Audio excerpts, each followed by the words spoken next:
Hello, good evening. Good evening, all.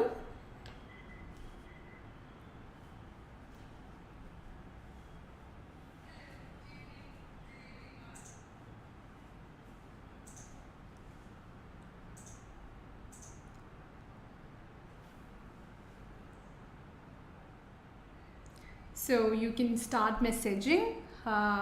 We are here for the speculation of next day. The coming day we have Oet examination. So I'm here as a part of that. We always conduct the speculation, and I'm getting a lot of response and reactions from your side regarding this. I'm so happy to hear that and listen to you always.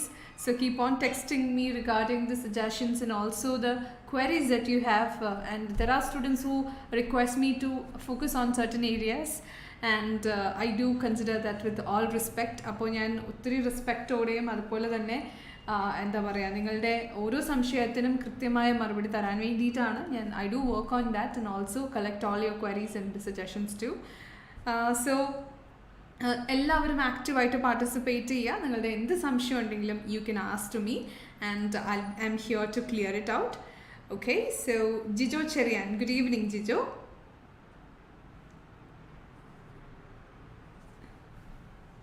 Let's wait for others to join as well. അപ്പോൾ നമുക്കറിയാവുന്ന പോലെ തന്നെ there are a bunch of students who are first time attempting OET and there are a small group who are repeating OET. എന്താണെങ്കിലും നമുക്ക് experience ഉണ്ടെങ്കിലും ഇനീഷ്യലായിട്ട് ആദ്യമായിട്ട് ചെയ്യാൻ പോകുന്ന സ്റ്റുഡൻസ് ആണെങ്കിൽ കൂടി നമുക്ക് അറിഞ്ഞിരിക്കേണ്ട ചില കാര്യങ്ങളുണ്ട് അല്ലേ. എക്സാമിന് പൊതുവേ there are things that we need to know. So അതിനെപ്പറ്റി നമുക്ക് ഓവറോൾ ഡിസ്കസ് ചെയ്യാം. And as the title says we definitely look in to the speaking cards. And I always believe that speaking is the module which we actually have a hold on. അല്ലെങ്കിൽ എന്തായാലും നിങ്ങൾ എല്ലാ മൊഡ്യൂൾസിനെ വെച്ച് നോക്കാൻ നേരത്ത് സ്പീക്കിങ്ങിനായിരിക്കും നിങ്ങൾക്ക് കുറച്ചെങ്കിലും ഒരു കൂടുതൽ മാർക്ക് കിട്ടുക. There are other modules though speaking എപ്പോഴും ഒരു സേഫ് സൈഡാണ് അല്ലേ. പക്ഷേ അത് നമ്മളത് മെയിൻറ്റെയിൻ ചെയ്യാൻ വേണം. അപ്പോൾ സേഫ് സൈഡ് എന്ന് പറയുമ്പോൾ അതിനകത്ത് കോമ്പറ്റീഷൻ വളരെ ഹൈ ആണെന്നുള്ളതാണ്. Comparison is quite natural. നമ്മളൊരു എക്സാമിനർ കമ്പയർ ചെയ്യാന്നുള്ളത് അത് വളരെ നാച്ചുറലാണ്. Dhanya John, Dhanya Joseph, good evening Dhanya. So comparison is quite natural. അതുകൊണ്ട് തന്നെ നമ്മൾ ഏറ്റവും ബെസ്റ്റായിട്ട് പെർഫോം ചെയ്യണം. I always get suggestions from the students like അത് പറഞ്ഞത് വളരെ നന്നായിരുന്നു, ഈ ഒരു പോയിന്റ് സ്ട്രെസ് ചെയ്തത് നല്ലതായിരുന്നു. ഈവൻ ടുഡേ ഓൾസോ ഒത്തിരി നമ്മുടെ സ്റ്റുഡൻസ് ആണെങ്കിലും വന്ന് പറഞ്ഞിട്ടുണ്ടായിരുന്നു സ്പീക്കിങ്ങിന് ഏതൊക്കെയാണ് പറയേണ്ടത്. അവരുടെ സംശയങ്ങളൊക്കെ ഞാൻ കളക്ട് ചെയ്തിട്ടുണ്ടായിരുന്നു. I thought that definitely would be helpful for you all as well. So എന്ത് സംശയം ഉണ്ടെങ്കിലും നിങ്ങൾക്ക് ഈ ഒരു സെഷൻ്റെ ത്രൂ ഔട്ട് ചോദിക്കാം. ഇനി ഈ സെഷൻ കഴിഞ്ഞിട്ടാണെങ്കിലും you can ask to us and will be clearing it out. And എല്ലാവരും എക്സാമിന് ആക്ച്വലി റെഡി ആയിട്ടിരിക്കുകയാണ്. So consider it is just as a revision session rather than considering there is nothing that new that you're going to learn from here, but there are certain things that is assured and surety ആയിട്ടുള്ള കാര്യങ്ങൾ, sure ആയിട്ടുള്ള കാര്യങ്ങളായിരിക്കും നമ്മളിവിടെ ഇന്ന് discuss ചെയ്യുന്നത്. And as I always mention this is not from nowhere അല്ലേ. ഇത് എങ്ങൊന്നുമില്ലാതെ എടുക്കുന്ന കാര്യങ്ങളൊന്നുമല്ല. It's out of research and a good preparation we come with this session. So തീർച്ചയായിട്ടും ഇത് എല്ലാവർക്കും യൂസ്ഫുൾ ആയിട്ടുള്ള ഒരു സെഷൻ തന്നെയായിരിക്കും. സോ ബിഫോർ വി സ്റ്റാർട്ട്, നിങ്ങൾക്കറിയാവുന്ന പോലെ തന്നെ OET എക്സാമിൻ്റെ പാറ്റേൺ അല്ലെങ്കിൽ ആ ഒരു എക്സാമിനേഷൻ എന്ന് പറയുന്നത് LRWS ഇങ്ങനെയാണ് അല്ലേ. Listening, reading, writing and speaking. ആദ്യം ഇനിഷ്യലി നമുക്ക് ലിസ്ണിംഗ് ആൻഡ് റീഡിംഗ് ആണ്. ലിസ്ണിംഗ് ആൻഡ് റീഡിംഗ് ആണ് നമ്മൾ എന്താ പറയുക വളരെ ഫോക്കസ്ഡ് ആയിട്ട് ഇരുന്ന് ചെയ്യേണ്ട രണ്ട് മൊഡ്യൂൾസ് ആണ്. ആൻഡ് ഡെഫിനറ്റ്ലി ഈ മൊഡ്യൂൾസിനെ ഡിപ്പെൻഡ് ചെയ്തിരിക്കും നമ്മുടെ കമ്മിങ് മൊഡ്യൂൾസ് ഓൾസോ. അപ്പോൾ ഒന്നാമത്തെ കാര്യം, നമ്മൾ ഓരോ മൊഡ്യൂൾസും ഇൻഡിവിജ്വലായി കാണുക, അതിനായിട്ട് ഡിറ്റാച്ച്ഡ് ആയിട്ട് വർക്ക് ചെയ്യുക എന്നുള്ളതാണ് അല്ലേ. ലിസണിങ്ങിന് നമുക്ക് എപ്പോഴും നമ്മൾ സ്റ്റുഡൻസിനോട് പോകാൻ നേരത്ത് പറഞ്ഞിട്ട് വിടുന്നൊരു കാര്യമാണ്, ഈവൻ എഫ് നിങ്ങൾ ലിസണിങ്ങിന് ഏതെങ്കിലും ഒരു പോയിന്റ് കണ്ടില്ല, കേട്ടില്ല എന്നുണ്ടെങ്കിൽ കോൺസിക്യൂട്ടീവായിട്ട് വരുന്ന 4 ആൻസർ നമ്മൾ തെറ്റിക്കുക എന്നുള്ളതല്ല. We have to have that courage to leave it out and move forward അല്ലേ. അത് മൊഡ്യൂൾസിൻ്റെ കാര്യത്തിലായാലും നമുക്ക് അങ്ങനെ തന്നെ വേണം. ഇത് നമ്മൾ ഓൾവേസ് റിമൈൻഡ് ചെയ്യാനുള്ള കാര്യം എന്ന് പറഞ്ഞാൽ പറയാണ്ടിരുന്നിട്ട് ഒരാളെങ്കിലും നമ്മൾ ഒരെണ്ണം കിട്ടിയില്ല അതുകൊണ്ട് ഒത്തിരി മിസ്റ്റേക്സ് വന്നു എന്ന് പറയുമ്പോൾ നമുക്ക് അതൊന്ന് റിമൈൻഡ് ചെയ്യേണ്ടതായിരുന്നു എന്ന് തോന്നും. Isn't it? So always we remind you that the focus is something main part. when you go for the examination. നമ്മൾ 100% പ്രിപ്പയർ ചെയ്തിട്ടുണ്ടെങ്കിലും അന്നത്തെ ഒരു ദിവസം is so special to us that we have to be in full confidence and also in focus അല്ലേ. So ഒരു self motivation is really important before you move to the examination. More than that, freshers-ന് തീർച്ചയായിട്ടും എനിക്കറിയാം വളരെ ഒരു excitement ആയിരിക്കും ഈ examination എന്ന് പറയുന്നത്. നിങ്ങൾ 3 months ആയിട്ടോ 2 months ആയിട്ട് ഈവൻ 4 months ആയിട്ട് പ്രിപ്പയർ ചെയ്തുകൊണ്ടിരിക്കുന്നതാണ് one final day that you are going to deliver. So ഏറ്റവും ബെസ്റ്റായിട്ട് നമ്മൾ ഡെലിവർ ചെയ്യുക എന്നുള്ളത് ഇറ്റ് ഇസ് സോ ഇമ്പോർട്ടൻറ്റ് അല്ലേ. So Shamli hi, good evening. Biji good evening. Sreelakshmi good evening. So നിങ്ങളുടെ ഏത് മൊഡ്യൂളാണ് നിങ്ങൾക്ക് ഏറ്റവും കൂടുതൽ കൺസേൺ ഉണ്ടാവുക? തീർച്ചയായിട്ടും എനിക്ക് തോന്നുന്നു റീഡിങ് കുറേ സ്റ്റുഡൻസ് പറയാറുണ്ട് റീഡിങ് ആണെന്നുള്ളത്. സോ ഈ റീഡിങ് നമുക്ക് കൺസേൺ ഉണ്ടാവുന്നൊരു ഏരിയ ആണെങ്കിൽ കൂടെ എനിക്ക് തോന്നുന്നു what I feel is like പ്രാക്ടീസിൻ്റെ അല്ലെങ്കിൽ എക്സാമിനേഷൻ്റെ ആ ഒരു പെർട്ടിക്കുലർ പോയിന്റിൽ വി സോ റിലാക്സ്ഡ് അല്ലേ. അത് ചെയ്യുമ്പോൾ നമുക്ക് നമ്മളുടേതായ ഒരു സ്പേസ് ഉണ്ട്. Apart from the first A part നമുക്ക് കൃത്യം 15 minutes ആണുള്ളത്. സോ ഒരു കോൺസ്റ്റൻ്റ് ആയിട്ടുള്ള പ്രാക്ടീസ് നമുക്ക് അവിടെ ഭയങ്കര ആവശ്യമാണ്. ആ ഒരു 15 minute നമ്മളുടെ ഫോക്കസ്, കോൺസെൻട്രേഷൻ. അപ്പോൾ അതിനു വേണ്ടി നമ്മൾ ഒരു പ്രിപ്പറേഷൻ്റെ ടൈമിൽ I guess you are trying with 13 minutes 12 minutes അങ്ങനെയൊക്കെയാണല്ലേ നമ്മൾ ട്രൈ ചെയ്യേണ്ടത്. അപ്പോൾ ഇന്നും കൂടി ഒരു കുട്ടി വന്ന് പറഞ്ഞോളൂ, എൻ്റെ ലാസ്റ്റ് എക്സാമിന് ഞാൻ എഴുതിയപ്പോൾ എൻ്റെ concentration was totally out because listening and reading എനിക്ക് അത്ര നന്നായിട്ട് പെർഫോം ചെയ്യാൻ പറ്റിയില്ല. അതുകൊണ്ട് എൻ്റെ റൈറ്റിങ്ങിൻ്റെ കോൺസെൻട്രേഷൻ വളരെ ഞാൻ ഒന്നും നോക്കാതെ എഴുതിയ. അപ്പോഴാണ് എനിക്ക് എൻ്റെ മോക്ക് ടെസ്റ്റിൻ്റെ ഇമ്പോർട്ടൻസ് മനസ്സിലായത്. മോക്ക് ടെസ്റ്റിൻ്റെ ആ ഒരു സെയിം പാറ്റേൺ ആയിരുന്നു. ദോ ഇറ്റ് വാസ് മൊണോട്ടനസ്, അത് നമ്മൾ ആക്ച്വലി എക്സ്പീരിയൻസ് ചെയ്തിരിക്കേണ്ടതാണ് എന്നുള്ളത്.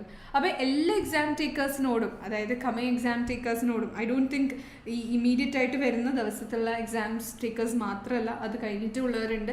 സോ അവരോടൊക്കെ എനിക്ക് പറയാനുള്ളതെന്ന് പറഞ്ഞാൽ മോക്ക് ടെസ്റ്റ് എപ്പോഴും നമ്മൾ എക്സ്പീരിയൻസ് ചെയ്തിരിക്കുക. As I've just mentioned, that one day is very special.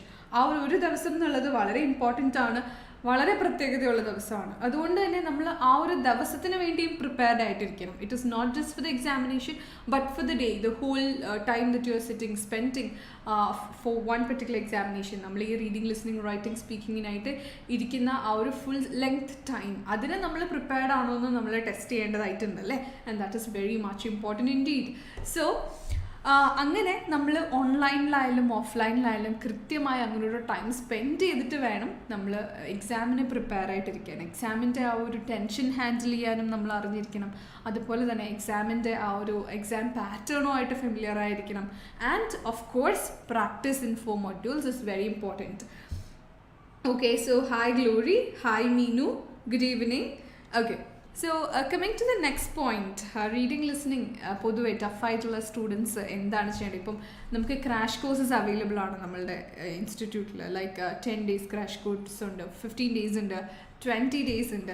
So ഇവരൊക്കെ 20 days മുന്നേ സ്റ്റുഡൻസ് പറയുന്നത് എന്താണെന്ന് വെച്ചാൽ എനിക്കിപ്പോഴും ആ റീഡിംഗ് ഒന്നും അത്രയും കറക്റ്റായിട്ടില്ല, അല്ലെങ്കിൽ ലാസ്റ്റ് 10 days വേണ്ടിയിട്ട് പറയുമ്പോഴും ഇപ്പോഴും എനിക്ക് ആ റീഡിങ് അത് അത്ര കോൺഫിഡൻ്റ് ആയിട്ടില്ല എന്നുണ്ടെങ്കിൽ it's like somewhere you are doing in A wrong വേ. നിങ്ങൾ ട്രാക്ക് ഓഫാണ്, ട്രാക്ക് മാറി കിടക്കുകയാണ് അല്ലേ. കാരണം എന്താണെന്ന് വെച്ചാൽ പ്രോപ്പറായിട്ടുള്ള ഒരു അനലറ്റിക്കൽ വേയിൽ നിങ്ങളതിന് എടുക്കുന്നില്ല എന്നുള്ളതാണ്. ഞാനിത് എപ്പോഴും റിപ്പീറ്റ് ചെയ്യുന്ന കാര്യമാണ്. കാരണം അങ്ങനെ എടുത്തു കഴിഞ്ഞാലുള്ള വ്യത്യാസം നമ്മൾ തന്നെ പല സ്റ്റുഡൻസിൽ ഇത്രയും നാളത്തെ എക്സ്പീരിയൻസ് കൊണ്ട് കണ്ടിട്ടുള്ളതാണ്. So it is very important. For example, നമ്മൾ ഇപ്പം ഇങ്ങനെ ഒത്തിരി ഹാർഡ് വർക്ക് ചെയ്യുമ്പോൾ അതിന് വളരെ ഡിപ്രസ്ഡ് ആയിട്ടിരിക്കുന്ന സ്റ്റുഡൻസിൻ്റെ അടുത്ത് നമ്മൾ ചോദിക്കുമ്പോൾ അവരെങ്ങനെയാണ് പ്രിപ്പയർ ചെയ്യുന്നതെന്ന് ചോദിക്കുമ്പോൾ ചിലപ്പോൾ അവർ 2 മെറ്റീരിയൽസ് വെച്ച് ഡെയിലി ചെയ്യുന്നുണ്ടാവും, അല്ലെങ്കിൽ അവർ ചെയ്യാത്ത മെറ്റീരിയൽസ് ഇല്ലെന്നാണ് അവർ പറയുന്നത്. പക്ഷേ അതെങ്ങനെയാണ് ചെയ്യുന്നതെന്നുള്ളതാണ് അതിൻ്റെ ഡിഫറൻസ്. നമ്മൾ ചെയ്തു, അതിന് ഇത്ര മാർക്സ് കിട്ടി, നമ്മളത് മാറ്റി വയ്ക്കുവാണ്. അല്ല, അതിലൊരു സ്റ്റഡി നമ്മൾ നടത്തേണ്ടതായിട്ടുണ്ടല്ലേ. എന്തുകൊണ്ടാണ് ഞാനൊരു റോങ് ആൻസറിലോട്ട് എത്തിച്ചേർന്നത്? What was A motive behind it? And എന്തുകൊണ്ടാണ് ഞാൻ റൈറ്റ് ആൻസർ വേണ്ടാന്ന് വെച്ചത്? So we actually have an explanation for these two. നമ്മൾ റോങ് ആൻസറിൽ എത്തിയതിൻ്റെ കാര്യവും നമ്മൾ എന്തുകൊണ്ട് റൈറ്റ് ആൻസർ എടുത്തില്ല എന്നുള്ളതിൻ്റെ കാര്യത്തിലും നമുക്ക് കൃത്യമായിട്ടൊരു ഐഡിയ ഉണ്ട്. അല്ലാതെ നമ്മൾ ജസ്റ്റ് ഒരു ഗെസ്റ്റ് വർക്കിൻ്റെ ബേസിസിൽ ചെയ്തതല്ല. ആ ഒരു ബേസിസ് വെച്ചിട്ട് നമുക്ക് എക്സാമിനേഷന് പോകാനും പറ്റില്ല അല്ലേ. സോ അതെന്താണെന്ന് നമ്മൾ ആദ്യം തിരിച്ചറിയണം. Okay, and what happened actually, എന്താണ് അവിടെ നമ്മളെ മിസ്ലീഡ് ചെയ്തത്? അതിനെടുത്ത് മാറ്റിയാൽ മാത്രമേ മുന്നോട്ടുള്ള നമ്മുടെ എക്സാം അല്ലെങ്കിൽ മുന്നോട്ടുള്ള നമ്മുടെ ആൻസറിങ് ഒക്കെ കറക്റ്റ് ആവുള്ളൂ. ഞാനിവിടെ നമ്മുടെ റീഡിങ് ലിസണിങ് ട്രെയിനേഴ്സ് പറയുന്നത് ഞാൻ കേട്ടിട്ടുള്ളതാണ്, അല്ലെങ്കിൽ നമ്മൾ അത് തന്നെ പ്രാക്ടീസ് ചെയ്യാറുള്ളതാണ്. നമ്മൾ അങ്ങോട്ടും ഇങ്ങോട്ടും ഒക്കെ ഷെയർ ചെയ്യാൻ നേരത്ത് സ്പീക്കിങ്ങിൻ്റെ ആയാലും റീഡിങ്ങിൻ്റെ ആണെങ്കിലും ലിസണിങ്ങിൻ്റെ ആണെങ്കിലും എല്ലാത്തിലും ഒരു ഹെൽത്തി ഡിസ്കഷൻ നമ്മൾ ട്രെയിനേഴ്സിനിടയിൽ തന്നെ നടത്തുന്നതാണ്. And I think it's very important.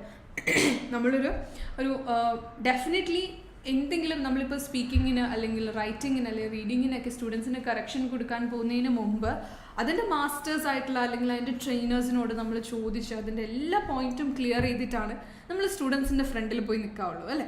So നമ്മൾ ആ ഒരു ഡിസ്കഷൻ ഇടയിലും എങ്ങനെയാണ് നമുക്ക് വീക്ക് സ്റ്റുഡൻസിനെ ഇത് മനസ്സിലാക്കാൻ പറ്റുക? റീഡിങ്ങിന് എന്തുകൊണ്ടായിരിക്കും നമുക്ക് തെറ്റിപ്പോകുന്നത്? തീർച്ചയായിട്ടും നമ്മളത് വായിച്ച് അനലൈസ് ചെയ്യാനുള്ള നമ്മുടെ കേപ്പബിലിറ്റീസിൻ്റെ ഡിഫറൻസ് കൊണ്ടാണ്, അല്ലേ?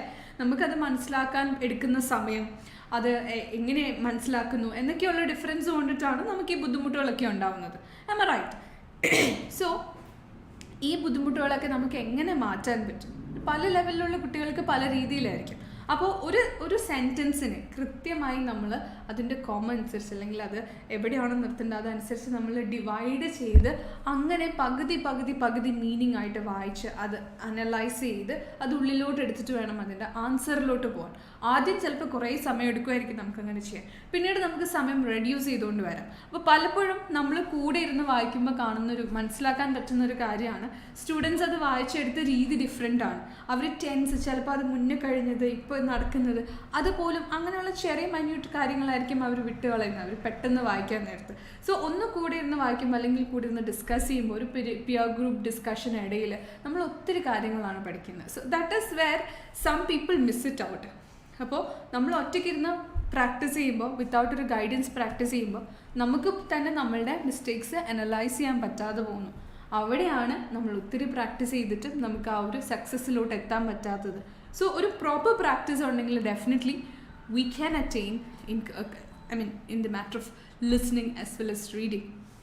And coming to the writing part, again I would like to share a story with you. Like നമ്മുടെ റൈറ്റിങ്ങിൻ്റെ കാര്യം പറയുമ്പോൾ ഒരു സ്റ്റുഡൻറ്റ് ലാസ്റ്റ് ടൈം നമ്മളെ വിളിച്ച് സംസാരിക്കും. ഒത്തിരി സ്റ്റുഡൻസ് ഇങ്ങനെ സംസാരിക്കുമ്പോൾ ഞാൻ അവരുടെ എല്ലാം വളരെ കീനായിട്ട് അവരുടെ പ്രശ്നങ്ങൾ കേൾക്കാറുണ്ട്. കാരണം ഓരോ സ്റ്റുഡൻസിൻ്റെയും അനുഭവങ്ങൾ നമുക്കാണ് ഒരു റെലവേഷൻ തരുന്നത്, അല്ലേ? അപ്പോൾ ഒരു സ്റ്റുഡൻറ്റ് പറഞ്ഞതാണ് നമുക്ക് റീഡിങ് ലിസണിങ് ആൻഡ് സ്പീക്കിംഗ് ഇതിന് മൂന്നും അത്യാവശ്യം നല്ല സ്കോർ വരുന്നുണ്ട് എപ്പോൾ എഴുതിയാലും. പക്ഷേ റൈറ്റിങ്ങിനാണ് എനിക്ക് സ്കോർ വേണ്ടാത്തത്. സോ അതിനാണ് എനിക്കൊരു ഇൻഡിവിജ്വൽ ട്രെയിനിങ് വേണ്ടത്. Yes, we do not actually provide us individual training for one single subject, rather all the 4 modules ആണ് നമ്മൾ ഒരുമിച്ച് എടുക്കുന്നത്. അപ്പോൾ ഞാൻ എന്താണ് പ്രശ്നം എന്നറിയാൻ വേണ്ടിയിട്ട് I asked her to make ഒരു സാമ്പിൾ ആൻസർ എഴുതാനായിട്ട് ഞാൻ സ്റ്റുഡൻസിൻ്റെ അടുത്ത് പറയുണ്ടായി. Before taking into admission എടുക്കുന്നതിന് മുന്നേ തന്നെ ഒരു സാമ്പിൾ ആൻസർ എഴുതി കാണിക്കൂ, എന്താ ശരിക്കുള്ള പ്രശ്നം എന്നറിയട്ടെ. കാരണം റൈറ്റിംഗ് മാത്രമായിരുന്നു ആ കുട്ടിയുടെ പ്രശ്നം.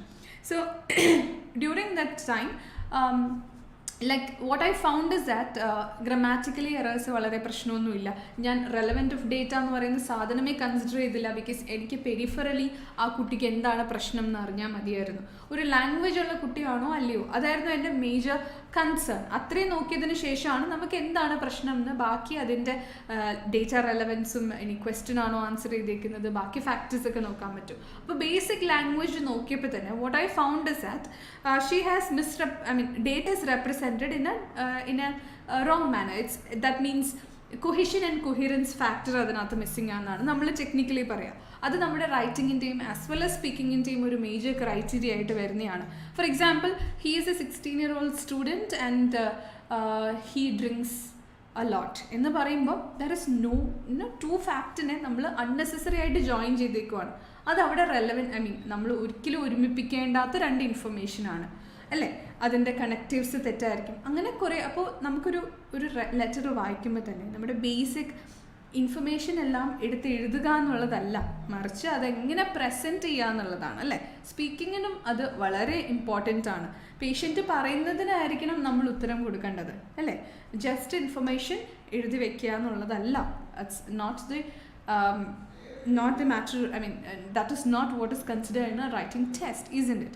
So ഞാൻ പറഞ്ഞു, you have got good language, പക്ഷേ ഇൻഫർമേഷൻ സ്റ്റേറ്റ് ചെയ്യുന്നതിൽ അത് കറക്റ്റായിട്ടല്ല അത് പ്ലേസ് ചെയ്യുന്നത്, അതായിരുന്നു ആ കുട്ടിയുടെ പ്രശ്നം. സോ ഇങ്ങനെ ഓരോ കുട്ടികളെയും നമുക്ക് കൃത്യമായി അനലൈസ് ചെയ്യാൻ പറ്റും.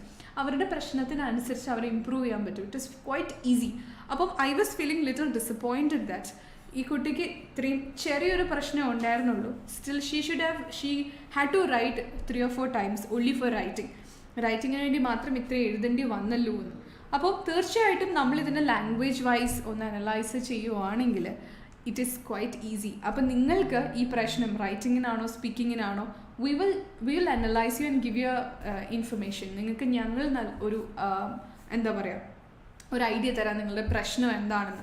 എന്നിട്ട് നിങ്ങൾ എവിടെ വേണമെങ്കിലും ട്രെയിനിങ് എടുത്തു, ഡസൻറ്റ് മാറ്റർ. പക്ഷെ അതായിരിക്കണം നിങ്ങളുടെ ഫോക്കസ്. സോ പലപ്പോഴും നമ്മൾ പ്രശ്നം പറ്റുന്നത് നമ്മളുടെ രീതിക്കുള്ള ട്രെയിനിങ് അല്ലാത്തതുകൊണ്ടാണ്, ഓഫ് ട്രാക്കിലായതുകൊണ്ടാണ്. അതുകൊണ്ടാണ് നമ്മൾ എത്ര ചെയ്തിട്ട് നമ്മുടെ സ്കോർ ഇമ്പ്രൂവ് ആവാത്ത നിൽക്കുന്നത്. സോ തീർച്ചയായിട്ടും നിങ്ങൾക്ക് ആവശ്യമുള്ളൊരു ട്രെയിനിങ് ഏരിയയിൽ ഫോക്കസ് ചെയ്ത് ട്രെയിനിങ് എടുത്തു കഴിഞ്ഞാൽ definitely you will get the right improvement. കൃത്യമായൊരു ഇംപ്രൂവ്മെൻറ്റ് എന്തായാലും നടക്കും. Okay, so yeah, good evening, Grishma. Nice to see you here. Okay, so coming to the speaking part, നമ്മുടെ സ്പീക്കിംഗ് പാർട്ടിലോട്ട് വരാൻ നേരത്ത് as we have always mention 6 cards ആണല്ലേ ഉള്ളത്. 6 cardsൽ നമ്മൾ എപ്പോഴും കുറേ കാര്യങ്ങൾ ഓരോ സ്പീക്കിംഗ് സെഷനിലും പറയാറുണ്ട്. And I would love to repeat the same in every sessions because അതെല്ലാം വളരെ വളരെ ഇമ്പോർട്ടൻ്റ് ആയിട്ടുള്ള പോയിൻറ്റ്സ് തന്നെയാണ്. പക്ഷേ എപ്പോഴും എനിക്ക് എല്ലാ സെഷനിലും ഓരോരോ ഭാഗം മാത്രമേ ഫോക്കസ് ചെയ്ത് സംസാരിക്കാനായിട്ട് പറ്റുള്ളൂ due to the limitation in our time.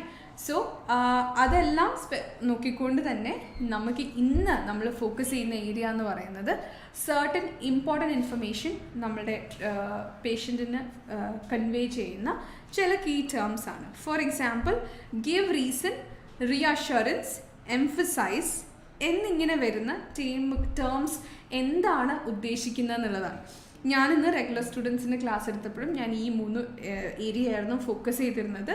And also will also check in to the information gathering part. Question ചോദിക്കുന്ന ഏരിയയും നമുക്കിന്ന് ഫോക്കസ് ചെയ്യാം. സോ ഈ 2 ഏരിയകളായിരിക്കും നമുക്ക് ഫോക്കസ് ചെയ്യാനുള്ളത്. ആൻഡ് ഓൾസോ ഏതൊക്കെയാണ് പൊതുവെ വരാറുള്ള ചോദ്യങ്ങൾ, ക്വസ്റ്റ്യൻസ് എന്നുള്ളതും നമുക്ക് നോക്കാം. Okay, so coming to the emphasise, reassure, give reason, ഈ 3 കീവേഡ്സും വരാൻ നേരത്ത് നമുക്ക് എപ്പോൾ കാർഡ് കിട്ടിയാലും നിങ്ങളൊരു ബെസ്റ്റ് സ്പീക്കിംഗ് പെർഫോമർ ആണെങ്കിൽ, നിങ്ങൾ ഒത്തിരി കൃത്യമായ പ്രാക്ടീസ് ഉള്ളൊരു കാൻഡിഡേറ്റ് ആണെങ്കിൽ നമുക്ക് നഴ്സസ് കാർഡ് കിട്ടാൻ നേരത്തെ പേഷ്യൻ്റ് കാർഡ് കാണണമെന്നേ നിർബന്ധമില്ല. വി കൻ ഗെസ്, ആക്ച്വലി നമുക്ക് മനസ്സിലാകും എന്താണ് പേഷ്യൻ്റ് കാർഡിലുള്ളത് എന്നുള്ളത്. ഓക്കെ, പേഷ്യൻ്റ് കാർഡിൽ എന്താണെന്നുള്ളത് നമുക്ക് ഈസി ആയിട്ട് ഗെസ് ചെയ്യാൻ പറ്റും if you can rightly understand the card. Okay, nurses card മനസ്സിലാക്കി റൈറ്റ്ലി അത് വായിച്ചെടുക്കാൻ പറ്റുമെങ്കിൽ നിങ്ങൾക്ക് എന്താണ് പേഷ്യൻ്റ് കാർഡിലുള്ളതെന്ന് കൃത്യമായിട്ട് മനസ്സിലാവും. പേഷ്യൻ്റ് കാർഡിൽ എന്താണെന്ന് അറിഞ്ഞാൽ മാത്രമേ നമുക്ക് 3 minutes ഒരു പ്രോപ്പർ പ്രിപ്പറേഷൻ നടക്കുകയുള്ളൂ അല്ലേ. സോ ഇങ്ങനെ എംഫസൈസ് എന്ന വാക്കും റിയാഷ്യൂർ എന്ന് പറയുന്ന വാക്കും ഗിവ് റീസൺ എന്ന് പറയുന്ന വാക്കും ഒക്കെ വന്നു കഴിഞ്ഞാൽ എന്തായിരിക്കും പേഷ്യൻ്റ് അവിടെ ചോദിക്കാൻ പോകുന്നത് എന്നുള്ളത് ഞാൻ പറഞ്ഞുതരാം നിങ്ങൾക്ക്. So I can promise you, definitely it will help you for your examination. Reena, hi Reena. How are you? Hi Das. Shamsina, hi Shamsina. Hope you're fine. Okay. So, coming to the first part, emphasize. Okay, emphasize inu munne, I think reassurance nammal idinu munne okke mention cheyidittulladaanu. So, I'll start with the emphasize part. Emphasize athava stress. ഇങ്ങനെ 2 keywords definitely you might have seen in the examination. Doing good. Okay, Reena, nice to see that. Okay, examiner നമ്മൾ പലപ്പോഴായിട്ട് കണ്ടിട്ടുണ്ട്, that is emphasise and stress അല്ലേ. ഇതിൻ്റെ the meaning is more or less same. ഈ ഒരു കോണ്ടെക്സ്റ്റിൽ അല്ലെങ്കിൽ എക്സാമിൻ്റെ ഒരു കോണ്ടെക്സ്റ്റിൽ ഇതിൻ്റെ മീനിങ് ആക്ച്വലി സെയിം ആണ്, എംഫസൈസും സ്ട്രെസ് എന്ന് പറയുന്നത്. ഏത് സാഹചര്യത്തിലാണ് നമുക്ക് എംഫസൈസ് ചെയ്യേണ്ടി വരിക, സ്ട്രെസ് ചെയ്യേണ്ടി വരിക എന്നുള്ളതാണ് നമ്മളിപ്പോൾ പഠിക്കാൻ പോകുന്നത്. And before that one more thing, like ഞാൻ എപ്പോഴും ഇന്നിപ്പോൾ ഞാൻ ക്ലാസ്സിൽ ചെന്നിട്ട് സ്റ്റുഡൻസിനോട് ചോദിച്ചതാണ് what actually drives you in a speaking test. അതായത് what actually makes you worried in a speaking test. അതായത് നമുക്ക് അറിയാവുന്ന ഒരു കണ്ടീഷൻ അല്ലെങ്കിൽ ഡിസീസ് കണ്ടീഷൻ ആണെങ്കിൽ നിങ്ങൾക്ക് കോൺഫിഡൻസ് കൂടുതൽ കിട്ടാറുണ്ടോ, അതോ are you okay with any kind of situation. So അറിയാവുന്ന ഒരു മെഡിക്കൽ കണ്ടീഷൻ കിട്ടിയാൽ മാത്രമേ ഞാൻ കംഫർട്ടബിൾ ആകൂ എന്നുള്ളൊരു കാറ്റഗറി ഓഫ് സ്റ്റുഡൻസിലാണ് നിങ്ങൾ പെട്ടിരിക്കുന്നതെങ്കിൽ ദാറ്റ് മീൻസ് നിങ്ങൾ പ്രോപ്പറായിട്ടുള്ള എക്സാം കാർഡ് അനലൈസ് ചെയ്തിട്ടില്ല എന്നുള്ളതാണ്. മറിച്ച് ഏത് കാർഡ് കിട്ടിയാലും ഇറ്റ്സ് ഓൾ സെയിം എന്നുള്ളൊരു ഐഡിയ ഉള്ള ഒരാളാണെങ്കിൽ very good that you have rightly analysed the card. നിങ്ങൾ എക്സാം കാർഡ് വളരെ കൃത്യമായി അനലൈസ് ചെയ്തിട്ടുണ്ട് എന്നുള്ളതാണ് അതിനർത്ഥം. Okay, so coming to the keywords part. Keywords ഞാൻ പറഞ്ഞത് എംഫസൈസ് എന്നുള്ള കീവേഡ് ആയിരുന്നു അല്ലേ. So I will put forth some sentences, some bullet points from nowhere, അല്ലെങ്കിൽ എന്താ പറയുക, പല പല കാർഡുകളിൽ നിന്ന് എംഫസൈസ് എന്ന് പറയുന്ന കീവേഡ് വരുന്ന സെൻറ്റൻസുകൾ I can read it allowed.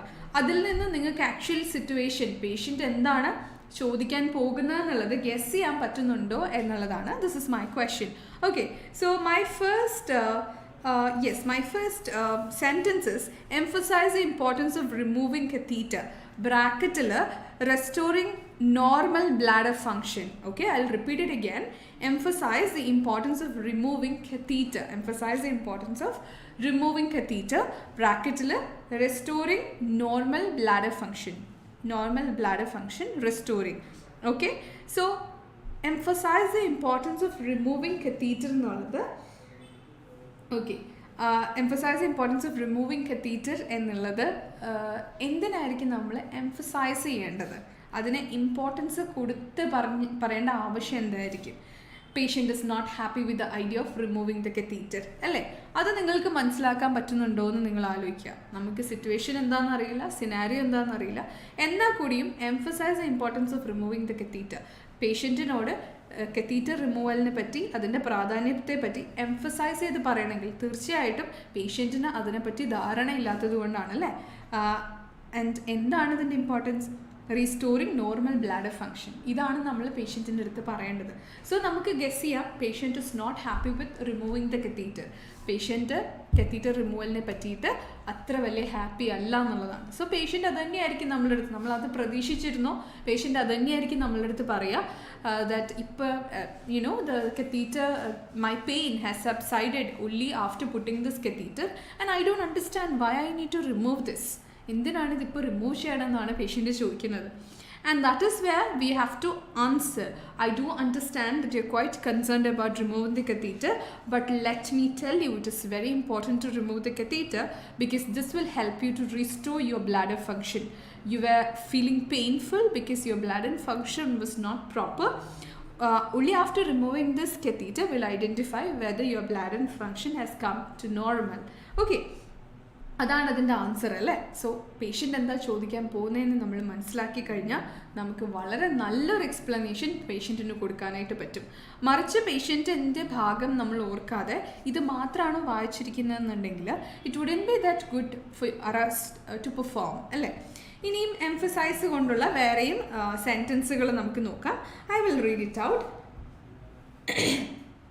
Hi Aleena Jacob, how are you? Okay, keep going. Thank you so much, Alina. Alright, so next sentence I'll read out. Emphasize the importance of discussion before dispensing medication. Okay, എന്തിൻ്റെ importance ആണ് പറഞ്ഞു കൊടുക്കേണ്ടത്? Discussion before dispensing medication. ബ്രാക്കറ്റ്സിൽ ensuring understanding of dosage and side effects. Discussion before dispensing medication. Medication കൊടുക്കുന്നതിന് മുന്നേ അതിൻ്റെ പ്രാധാന്യത്തെ പറ്റി പറഞ്ഞു കൊടുക്കേണ്ടത്, ഡിസ്കസ് ചെയ്യേണ്ടതിൻ്റെ അത് എംഫസൈസ് ചെയ്ത് പറയുക പേഷ്യൻറ്റിനോട്. അപ്പോൾ എന്തായിരിക്കും പേഷ്യൻറ്റിൻ്റെ ഒരു ആറ്റിറ്റ്യൂഡ് എന്തായിരുന്നായിരിക്കാം അതിന് മുന്നേ? പേഷ്യൻറ്റ് പറഞ്ഞിട്ടുണ്ടാവും ഇതൊന്നും എനിക്ക് മെഡിക്കേഷനെ പറ്റി എനിക്ക് അറിയേണ്ട ആവശ്യമില്ല എന്നോ, അല്ലെങ്കിൽ ലൈക്ക് എനിക്ക് ഡോക്ടർ മെഡിക്കേഷൻ പറഞ്ഞു തന്നായിരുന്നു പക്ഷേ ഞാൻ അധികം ശ്രദ്ധിച്ചില്ല, സോ ഞാനത് അവിടെ ചെല്ലുമ്പോൾ നോക്കിക്കോളാം എന്ന് പറഞ്ഞ് വളരെ ലൈറ്റായിട്ട് പേഷ്യൻ്റ് ആ ഒരു മാറ്ററിനെ എടുത്തിട്ടുണ്ടാവും അല്ലേ. അതുകൊണ്ടാണ് നമ്മൾ എംഫസൈസ് ചെയ്യേണ്ടി വരുന്നത്. എന്താണ് എംഫസൈസ് ചെയ്യേണ്ടത്? Discussion before dispensing medication. അതിന് എന്തിനു വേണ്ടിയിട്ടാണ്? Ensuring understanding of dosage and side effects അല്ലേ, അതിന് വേണ്ടിയിട്ടാണ്. Okay, so it's like you can say it's very important to discuss. I do understand that emphasize the importance of discussing medication. I'm sorry that it is very important to discuss before dispensing the medication because then only you will understand the dosage and side effects, and it's very important for you to know about that. I'm sorry, it is very important to discuss before dispensing the medication. Then only you will understand regarding the dosage and side effect. So emphasise വരുമ്പോൾ നമ്മൾ എന്താണ് പറയുന്നത്? It is very important or it is very essential to understand അല്ലേ? അങ്ങനെയാണ് നമ്മൾ തുടങ്ങുക. It is very important. Okay, will check in another sentence as well. ഇവിടെ emphasize the importance of support. Okay, emphasize the importance of assistance or support from a family member or friends. അതാണ് question. Okay, emphasize the importance of support from family members or from friends. എന്തിനാണ് ഈ ഒരു ഇമ്പോർട്ടൻസിൻ്റെ അല്ലെങ്കിൽ emphasize the importance of support, ഒരു സപ്പോർട്ടിൻ്റെ importance പറയുന്നത്? ഇവിടെ എഴുതിയിരിക്കുന്നത് physical and psychological support എന്നാണ്. അപ്പോൾ എന്തായിരിക്കും പേഷ്യൻറ്റിൻ്റെ ഭാഗത്തു നിന്നുണ്ടായ റെസ്പോൺസ്? പേഷ്യൻറ്റ് പറഞ്ഞിട്ടുണ്ടാവും that I can manage it by myself, I do not want any support എന്ന് പേഷ്യൻറ്റ് പറഞ്ഞിട്ടുണ്ടാവണം അല്ലേ? പേഷ്യൻറ്റ് ഈ ഒരു മാറ്ററിനെ വളരെ ലൈറ്റായിട്ടും വളരെ സില്ലി ആയിട്ടും കണ്ടിട്ടുണ്ടാവും. That is where the nurse has to emphasise it and say actually I do understand that you are confident about your self, but let me tell you it is very important to have a support for your mental as well as your physical maintenance, because right now you are in anesthesia. എന്തൊക്കെയോ കാരണങ്ങൾ കൊണ്ട് patient week ആയിരിക്കാം mentally as well as psychologically. So that is where it is written emphasize the importance of support എന്നുള്ളത് അല്ലേ? And so that is about emphasize. ഞാൻ emphasize എന്ന വാക്കിൻ്റെ കാര്യമായിരുന്നു ആദ്യം പറഞ്ഞത്. So that's about emphasize. I hope it is clear to you. And then coming to the next keyword is reassure. Okay, reassurance. I think I have plenty of times I have discussed this keyword, and as I mentioned last exam മുന്നേ ഞാൻ പറഞ്ഞതാണ് ആ വാക്കിന് ഒത്തിരി importance ഉണ്ട്. അതിന് കൃത്യമായ ഒരു ഐഡിയ ആയിട്ട് വേണം നിങ്ങൾ എക്സാമിനേഷന് പോകാനെന്ന്. അതുപോലെ തന്നെ ആ എക്സാമിന് അത് വരികയും ചെയ്തു അല്ലേ? So the first sentence is reassure patient about discharge decision made by multidisciplinary team depend on assessment. ഇതാണ് ബ്രാക്കറ്റിൽ കിടക്കുന്നത്. Reassure patient about discharge decision. ഈ റിയഷുറൻസ് അല്ലെങ്കിൽ പേഷ്യൻറ്റിന് നമ്മൾ ഉറപ്പ് കൊടുക്കേണ്ട ആവശ്യം എന്താണ്? When patient is not sure about it, അല്ലെങ്കിൽ പേഷ്യൻറ്റിന് അത്രയും കോൺഫിഡൻസ് ഇല്ലാത്തപ്പോഴാണ് നമ്മൾ പേഷ്യൻറ്റിന് ഉറപ്പ് കൊടുക്കേണ്ടത്. Okay, so reassure patient about discharge decision എന്ന് പറയുമ്പോൾ it is like I do understand you are quite concerned about the discharge. അപ്പോൾ പേഷ്യൻ്റ് എന്തായിരിക്കും വിചാരിച്ചാണ് ഇപ്പോഴേ ഞാൻ ഡിസ്ചാർജ് ആവേണ്ട ആവശ്യമുണ്ടോ എന്ന് ചോദിക്കുന്ന പേഷ്യൻറ്റിൻ്റെ അടുത്ത് നമ്മൾ പറയുകയാണ് I do understand that you are concerned about the discharge, but I can assure you that this discharge decision is actually made by a multidisciplinary team that includes doctors and other medical professionals. And it is dependent on the assessment, and the assessment has made us think that you are fit for discharge, so that's the reason that you are getting discharged. Okay, so reassure patient about discharge decision എന്ന് പറഞ്ഞാൽ ഒരു കുഴപ്പമില്ല discharge ആകാമെന്ന് നമ്മൾ പറഞ്ഞു കൊടുക്കുകയാണ്. So എന്തുകൊണ്ടാണ് ഒരു കുഴപ്പമില്ല നമ്മൾ ഡിസ്ചാർജ് ആയിക്കോളൂ എന്ന് പറയുന്നത്? ബിക്കോസ് പേഷ്യൻറ്റിന് അവിടെ എവിടെയോ എന്തോ ഒരു കൺസേൺ നമ്മളുടെ അടുത്ത് പറഞ്ഞിട്ടുണ്ട്, അതുകൊണ്ടാണ് അല്ലേ? സോ നമുക്കത് ആക്ച്വലി ഫിഗർ ഔട്ട് ചെയ്യാൻ പറ്റുന്നുണ്ടോ? നമുക്ക് ആ കാർഡിൽ ഈ വാക്കുകൾ കാണുമ്പോൾ നിങ്ങൾക്ക് ഫിഗർ ഔട്ട് ചെയ്യാൻ പറ്റുന്നുണ്ടോ എന്നുള്ളത് please make sure. Okay, the second bullet point is reassure patient about crying and difficulty sleeping. Okay, reassure patient about crying or difficulty in sleeping. Brackets it is common on babies and possibilities of teething or unlikely to be a concern. ഇത്രയാണ് ബ്രാക്കറ്റ്സിൽ കിടക്കുന്നത്. common in babies, possibility of teeth and unlikely to be a concern. Okay, reassure patient about crying or difficulty sleeping. അപ്പം പേഷ്യൻറ്റിന് നമ്മൾ confidence കൊടുക്കുകയാണ് ക്രൈയിങ്ങിനെയും difficulty സ്ലീപ്പിങ്ങിനെയും പറ്റിയിട്ട്. അപ്പോൾ എന്തായിരിക്കും patient പറഞ്ഞിട്ടുണ്ടാവുക അല്ലെങ്കിൽ carer പറഞ്ഞിട്ടുണ്ടാവുക? And actually എൻ്റെ കുട്ടി ഫുൾ ത്രൂ ഔട്ട് കരച്ചിലാണ് അല്ലെങ്കിൽ ഭയങ്കര ബഹളമാണ്, and I am quite concerned about that. This might be something some other symptoms of some other problem അല്ലേ? ഇതൊരു സിംറ്റം ആയിരിക്കാം, വേറെ എന്തെങ്കിലും വലിയ പ്രശ്നത്തിൻ്റെ ഒരു സിംറ്റം ആയിരിക്കാം കുട്ടി ഇങ്ങനെ കരയുന്നത് എന്ന് പറയാണ്. സോ അവിടെയാണ് നമ്മൾ കോൺഫിഡൻസ് കൊടുക്കേണ്ടത്.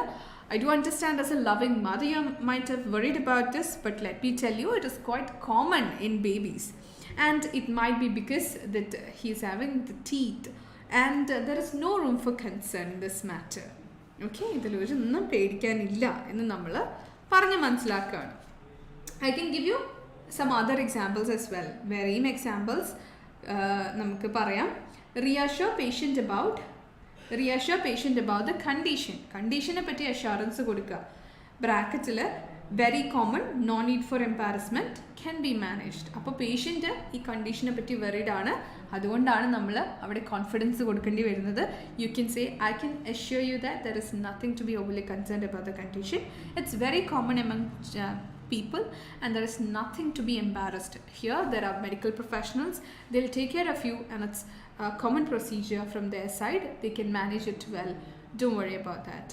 Embarrassment, another keyword which has to be given importance. Embarrassment എന്നുള്ളത് വളരെ ഇമ്പോർട്ടൻ്റ് ആയിട്ടുള്ള കീവേഡ് ആണ്. കാരണം ഞാൻ എപ്പോഴും ഇടയ്ക്കിടയ്ക്ക് ഓർമ്മിപ്പിക്കാറുള്ളത് വാക്കാണ്. when a patient says that the patient is embarrassed, it is your responsibility to make the person comfortable. embarrassed ആയിട്ടുള്ള പേഷ്യൻറ്റിനെ നേഴ്സാണ് കംഫർട്ടബിൾ ആക്കേണ്ടത്. എന്താണ് എംബാരസ്മെൻറ്റ്? ഒരു ഷൈനസ് ആണ്, ഹ്യൂമിലിയേഷൻ ആണ് അല്ലേ. അപ്പോൾ നമ്മളാണ് പറയേണ്ടത് ഇവിടെ എംബാരസ്ഡ് ആവാനായിട്ട് ഒരു പ്രശ്നവും ഇല്ല. We are medical professionals, it's a part of a job and do not have to be embarrassed. Will be managing it. നമ്മളത് മാനേജ് ചെയ്തോളാം, ഒന്നും പേടിക്കേണ്ട ആവശ്യമില്ല, നാണക്കേട് വിചാരിക്കേണ്ട കാര്യമില്ല എന്നുള്ളത് it is a nurses or the medical professionals who has to carry it out and also express it. Okay, so that's about emphasis and reassure.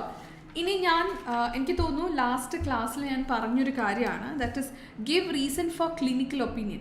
ഇങ്ങനെ ഒരു കീവേഡ് ഞാൻ കണ്ടിട്ടുള്ളത് I think from my experience നമ്മൾ 3 role play കാർഡ്സിലാണ് so far ഞാൻ ഈ ഒരു keyword കണ്ടിട്ടുള്ളത്. Okay, Nijita, hi Nijita, good evening, nice to see you. Okay, so give reason for clinical opinion എന്നുള്ളത് ഞാൻ അറ്റ്ലീസ്റ്റ് ഒരു 3 റോൾ പ്ലേ കാർഡിലാണ് ഞാൻ കണ്ടിട്ടുള്ളത് സോ ഫാർ. സോ ഇത് വരാൻ നേരത്ത് കുട്ടികൾക്ക് ഒരു കൺഫ്യൂഷൻ ആയിട്ട് ഞാൻ കണ്ടിട്ടുണ്ട്. So give reason for clinical opinion എന്ന് പറഞ്ഞാൽ നിങ്ങൾ പറഞ്ഞ ക്ലിനിക്കൽ ഒപ്പീനിയനുള്ള കാരണങ്ങൾ നിങ്ങൾ പറയുക എന്നുള്ളതാണ്. അതായത് ഇപ്പം നമ്മൾ പറഞ്ഞു the patient will be okay very soon, patient fine ആവും, എത്രയും വേഗം തന്നെ പേഷ്യൻറ്റ് ഫൈൻ ആയിക്കോളും, ഒന്നും പേടിക്കാനില്ല എന്ന് നമ്മൾ നമ്മുടെ പേഷ്യൻറ്റിനോടോ പേഷ്യൻറ്റിൻ്റെ കെയറിനോടോ പറഞ്ഞു എന്ന് വിചാരിക്കുക. But they have questioned you, നമ്മൾ ക്വസ്റ്റ്യൻ ചെയ്തതാണ്, how are you so sure that I will be okay? ഞാൻ ഓക്കെ ആയിരിക്കും എന്ന് നിങ്ങൾക്ക് എങ്ങനെയാണ് ഇത്ര ഉറപ്പിച്ച് പറയാൻ പറ്റുക? How'll be so sure that I am okay ആണെന്ന് എങ്ങനെയാണ് ഉറപ്പിച്ച് പറയാൻ പറ്റുക? So we have to give reason for our clinical opinion. നമ്മൾ പറഞ്ഞ ക്ലിനിക്കൽ ഒപ്പീനിയന് നമ്മൾ ആൻസറബിൾ ആണ്. Okay, so that is where എന്നിട്ട് ബ്രാക്കറ്റിലുണ്ടാകും, മിക്കവാറും ബ്രാക്കറ്റിലുണ്ടാവുക appearance, there is no signs of symptoms and from the explanation, അങ്ങനെയൊക്കെ ആയിരിക്കും. അപ്പിയറൻസ്, എക്സ്പ്ലനേഷൻ, സിംറ്റംസ്, ഈ 3 കാരണങ്ങൾ കൊണ്ടായിരിക്കാം. Okay, so the explanation is I said it so because from the appearance and also you have mentioned that there is no symptoms. All these factors made me conclude. Okay, all these factors made me conclude that there is no cause for concern. എൻ്റെ clinical opinion പറയാനായിട്ടുള്ള കാരണം എന്താണെന്ന് വെച്ചാൽ appearance പ്രശ്നമൊന്നുമില്ല, symptoms ഒന്നും കാണിക്കുന്നില്ല, so ഇതുകൊണ്ടാണ് ഞാൻ കുഴപ്പമൊന്നുമില്ല എന്നുള്ള ക്ലിനിക്കൽ ഒപ്പീനിയൻ പറഞ്ഞത്.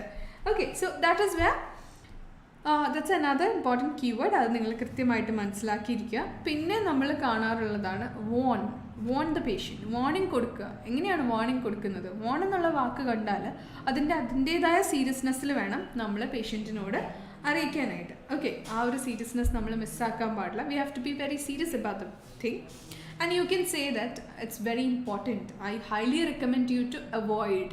ഓക്കെ, അവോയ്ഡ് വാണിംഗ് ആയിരിക്കും, അത് ഉപയോഗിക്കരുത് എന്നുള്ള വാണിംഗ് ആയിരിക്കും നമുക്ക് തരുന്നത്. So I highly recommend you to avoid leaning back when you are കഫിങ്, അല്ലെങ്കിൽ I highly recommend you to avoid leaning back, this can cause choking or suffocation. Or I highly recommend you to stop changing the medication without prescription. That would there is a potential threat of other complication. Okay, there is a threat of other complication if you change without the proper advice from the medical team. Okay, so I highly recommend, okay, I strongly suggest, warning ആണ്, അതിൻ്റേതായ ഇമ്പോർട്ടൻസോടെ നമ്മൾ present ചെയ്യുക. Okay, so these are the keywords that I thought of focusing this time. And also വേറെ കുറച്ച് കാര്യങ്ങൾ പറയുകയാണെങ്കിൽ നമ്മൾ embarrassment എന്നുള്ളൊരു കീവേഡ് പഠിച്ച പോലെ തന്നെ it is important to note the anxiousness of the patient. So why are you looking so uneasy? You look so anxious, you look so worried. How can I help you? എന്നൊക്കെ നമുക്ക് initially ഒരു emergency സിറ്റുവേഷനിൽ നിൽക്കുന്ന പേഷ്യൻറ്റിനോടൊക്കെ ചോദിക്കാം അല്ലേ.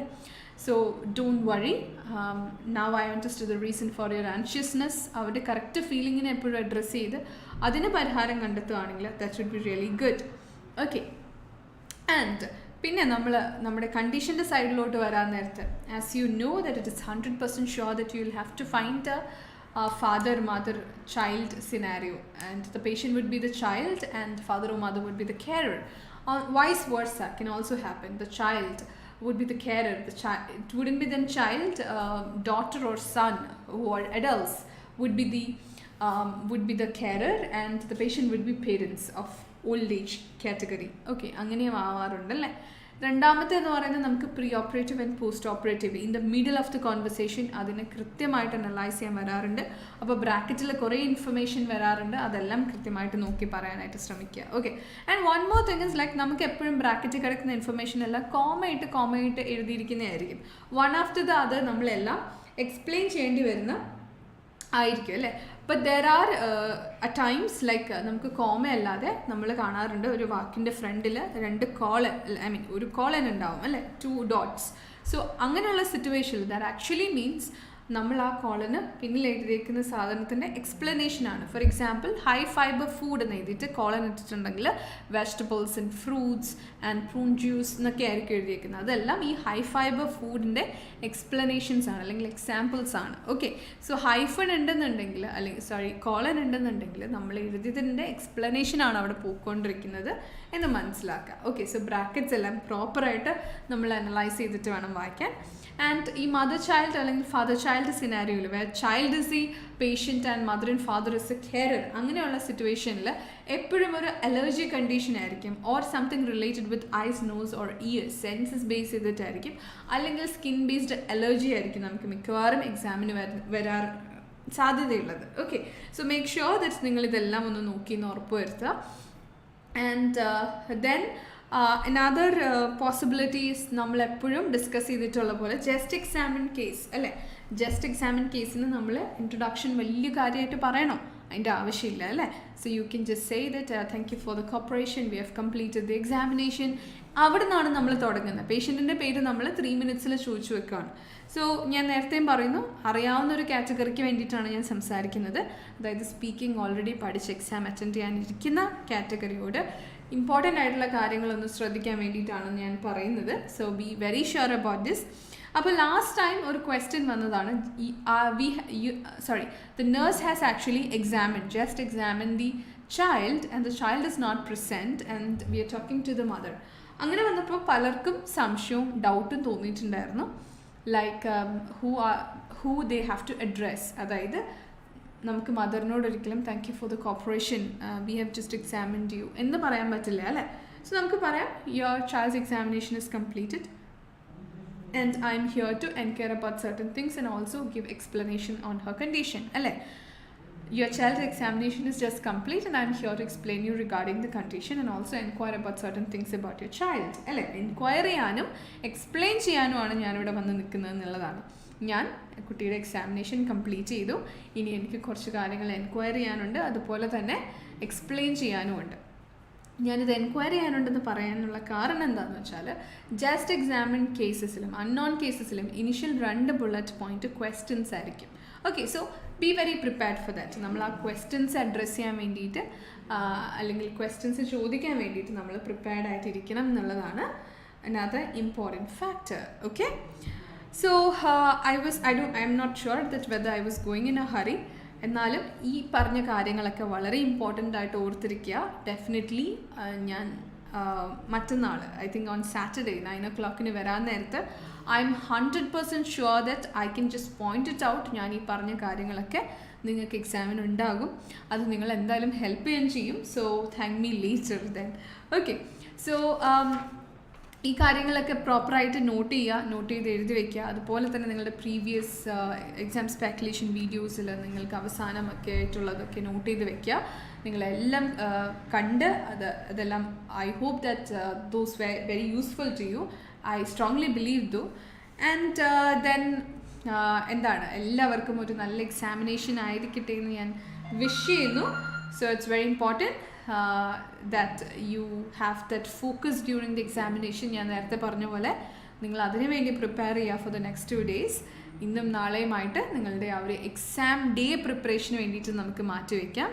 And for all the coming exam takers, ഈ next Saturday അല്ലാതെ ഇനി വരുന്നവർക്ക് എല്ലാവർക്കും എന്താണോ നിങ്ങളുടെ പോരായ്മയെന്ന് ഇനിയും ഫിഗർ ഔട്ട് ചെയ്യാൻ സമയം ഇല്ലെങ്കിൽ ഫിഗർ ഔട്ട് ചെയ്യാൻ പറ്റും. ലാസ്റ്റ് ഡേ എൻ്റെ അടുത്ത് വന്ന് പറഞ്ഞൊരു സ്റ്റുഡൻറ്റ് പറഞ്ഞതായിരുന്നു, അന്ന് മാം പറഞ്ഞിട്ടുണ്ടായിരുന്നില്ലെങ്കിൽ maybe I wouldn't have got that score എന്നുള്ളത്. അപ്പോൾ ഞാൻ പറഞ്ഞു, നമുക്ക് കൃത്യമായി പോയിന്റ് ചെയ്ത് മിസ്റ്റേക്ക് പോയിന്റ് ചെയ്യാൻ പറ്റുമെങ്കിൽ നമുക്കൊരു ജസ്റ്റ് ഒരു 3 days ഇസ് ഇനഫ്. ഒരു 3 ദിവസമാണെങ്കിലും ധാരാളമാണ്. പക്ഷെ അത് എത്രയും നേരത്തെ നമ്മൾ ഫൈൻഡ് ഔട്ട് ചെയ്ത് പ്രാക്ടീസ് ചെയ്യുന്നു അത്രയും നമുക്ക് റിഫൈൻഡ് ആവാനായിട്ട് പറ്റും.